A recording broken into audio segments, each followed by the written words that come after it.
Summer holidays, we've got a job, catch seafood dinner. And we're out here trying to chase some mackerel. So the first part of that, catch some live baits. The idea is to get the downrigger in action and go and find ourselves a Spanish. It's the start of mackerel season, early summer. It's holiday season as well, lots of boats on the water. So today, to try and catch them, we're going to get our downrigger into action. We're going to troll live baits. Tend to find a lot of boats, pressures the fish, and you tend to find that bite gets a bit deeper, so the downrigger is a great option. We fish one on the downrigger, one surface. And the downrigger outfit, it's overhead, it's 20-pound mono, it stays in the rigger release catch better. I put about 15-20 centimetres of wire ahead of my nose hook. Simply going to hook that live bait through the nose of the bait and then a treble towards the rear, and typically that's the one that does all the damage. Tend to find with mackerel, they bite mid-bait, so that rig's hopefully going to prevent the bite-offs with the wire. 70-pound single strand. I don't like to go too heavy with the Spanish. And then on the surface bait, right on the other side of the boat, I don't go with the wire ahead of the bait. I try to keep it as natural as I can. 50-pound leader, straight to the hook which we're putting through the nose of the bait, and then that little bit of wire to protect the bite-offs. And those two outfits, one on the top, one down deep, around 15-20 metres, hopefully going to get the job done. Let him run, just rod bend. That was a nice snap. I just turned around and poof, you'll be out there. Just these fish are just a little bit more inclined to feed in deeper water when there's this much boats going over them all the time. And I know it happens in lots of popular spots. Take your time. It's all right, you're doing really well. Take your time. Oh! That's so disappointing. Let's get the downrigger ready to go. Drop a bait about 20-30 metres behind the boat. And then we connect it to the downrigger. Gonna twist the loop.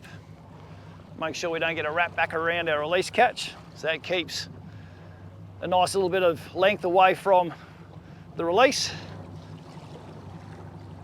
Set your hardness well enough so that it holds the bait, but not super hard.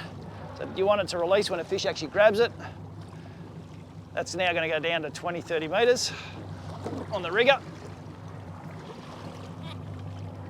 So make sure you keep a lot of line connection once you do get a bite on the rigger. I just want to make sure once we've put the rigger down to the depth we're at the moment, I'm fishing in 15 metres of water, I can see the bomb on the screen.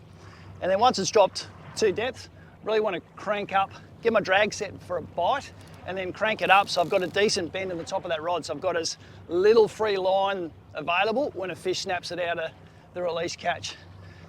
And that hopefully helps a lot more stay connected.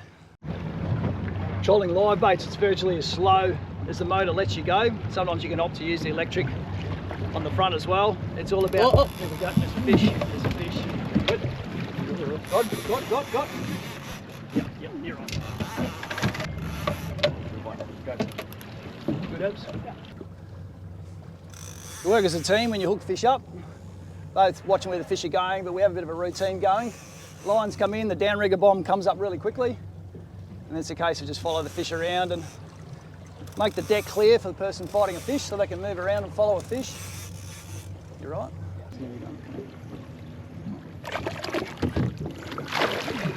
There's the results, getting your liveys early, little morning troll around the tide turn, and nothing better than seeing Spanish come up. Kids having a whole lot of fun in their holidays.